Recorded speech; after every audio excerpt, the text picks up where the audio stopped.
वो परमाणु बम युद्ध जैसा ही था, ये कि तीर निकलता उसमें से हजारों तीर बनते और हजारों को घायल करते, आग लगा देते, ये करते। बिल्कुल। तो ये परमाणु युद्ध ही था। महाभारत के युद्ध में भी परमाणु युद्ध जैसी हालत, तो वायुमंडल भी खराब हुआ और जो चाहे कोई भी मरा, चाहे दुर्योधन जैसी आत्माएं मर गई, मगर उसकी आत्माओं में तो अंतमति स्वगति हुई है। ओके। जो महाभारत के युद्ध में जो भी मरा, हम आत्माओं की बात करते हैं।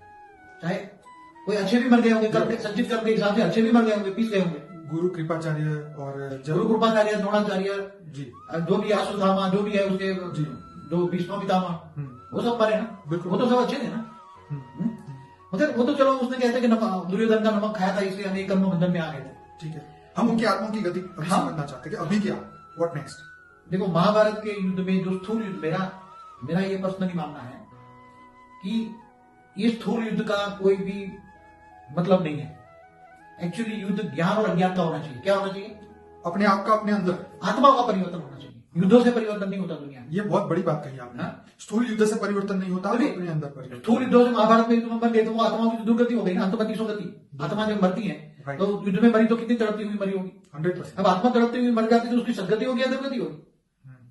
उसके बाद में तो कृष्ण ने युधिष्ठिर के द्वारा बहुत बड़ा यज्ञ करवाया, लोगों को शांति देने के लिए यज्ञ भी होते हैं, मगर वो आत्माओं का क्या होगा?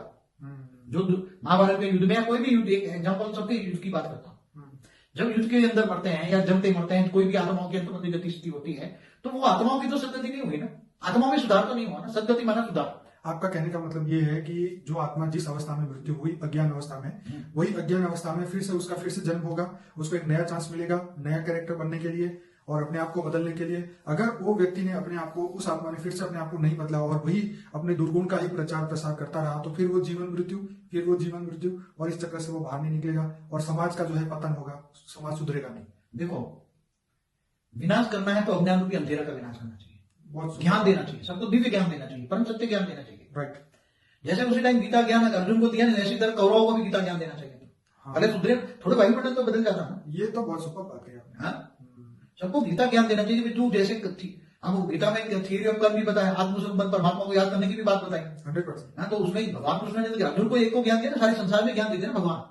बाबू, हम लाइन से आते हैं कि अब हमें ये पता चल गया कि दुर्योधन जैसी आत्मा है जो उसके पक्ष में युद्ध कर रहे थे, उनकी तो सदगति नहीं हुई, उनकी अधोगति हुई। ठीक है, वो अज्ञान में मरे, अब फिर से उनका जन्म हुआ होगा, मतलब अभी तो 5000 साल हो गए, कितनी बार उनके जन्म हुए होंगे।